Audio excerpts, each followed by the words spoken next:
Welcome back, friends.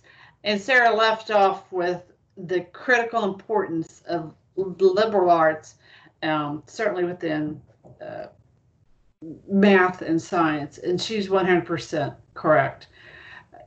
In our home, to say that one doesn't like to read, or I'm not a good reader, or, reading's just not me. Well, that is a 911 moment in our home, and we do a whole bunch of, we're getting that thinking turned around. Right. Math is the same way. We don't have in our home, I just really don't have a math brain. I really can't do math, or I can't, that too can get turned around.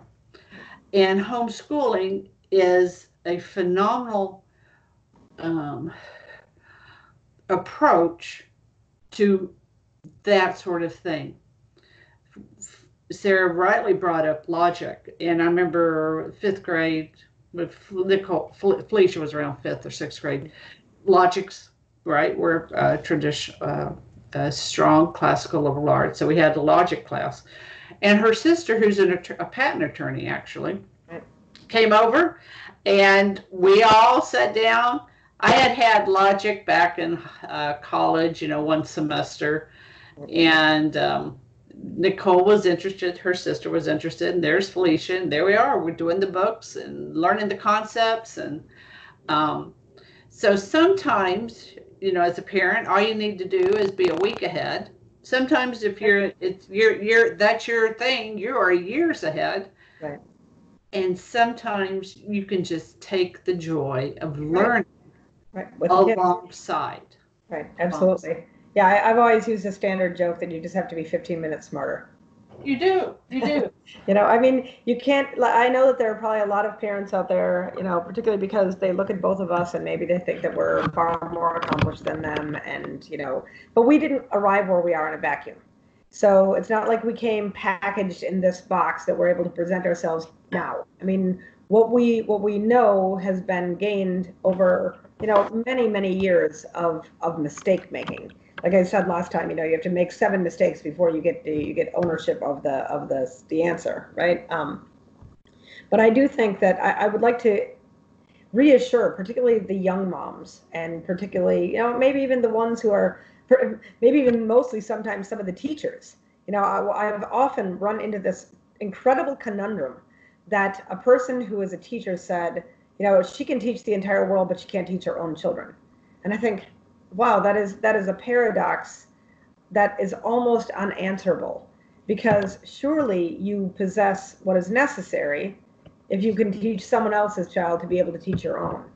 But I think what it requires is, I think it's an honest assessment of yourself to say that it's more terrifying to educate your own children because you love them so much more.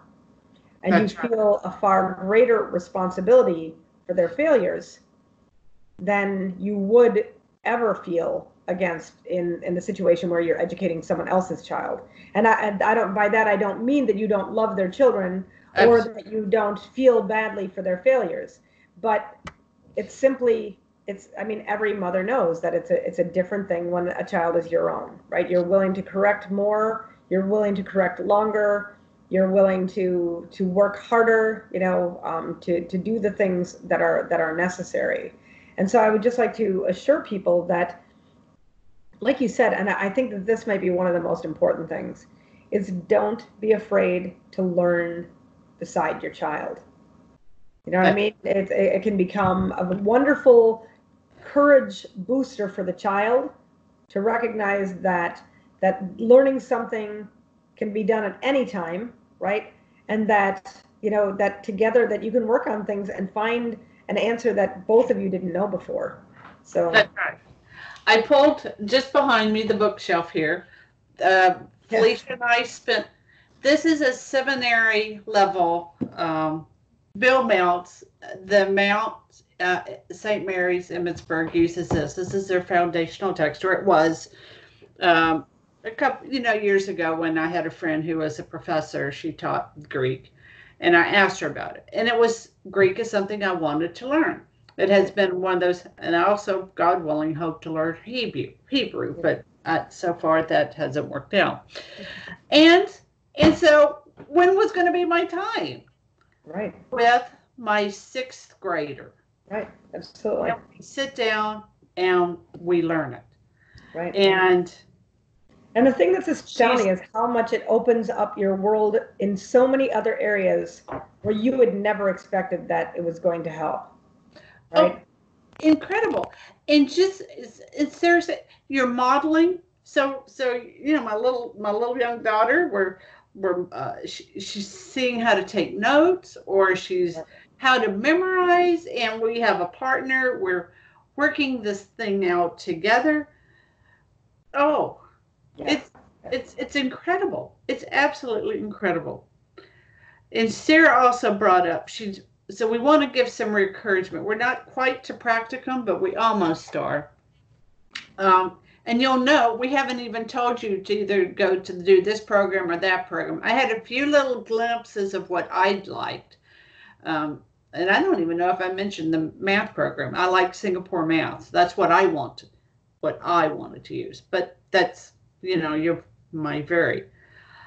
I want to offer as a consideration, and it was certainly helpful for me throughout my time homeschooling, was St. Thomas Aquinas Academy. They are, if you will, a homeschool broker. Absolutely.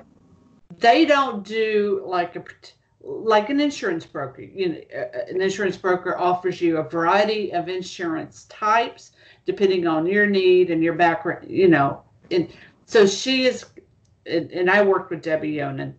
And there'll be, of course, a link to how to get to her. But she, I think, is hugely helpful in doing this heart exercise that Sarah was.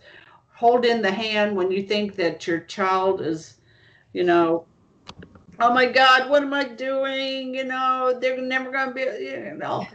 They're never going to be able to add 2 plus 2. Right? And they'll never be able, yes. But you know, it's funny because you really do actually hit that wall every once in a while where you really think something that is very simple that they're not going to be able to get. And then they do. And they do. But mostly she is I think it's a sounding board. And since she's not in your neighborhood, you're not going to run into her at the church. And so you can be really brutally honest with her as opposed to your girlfriends, your mother, or whatever. And she was a huge, huge source.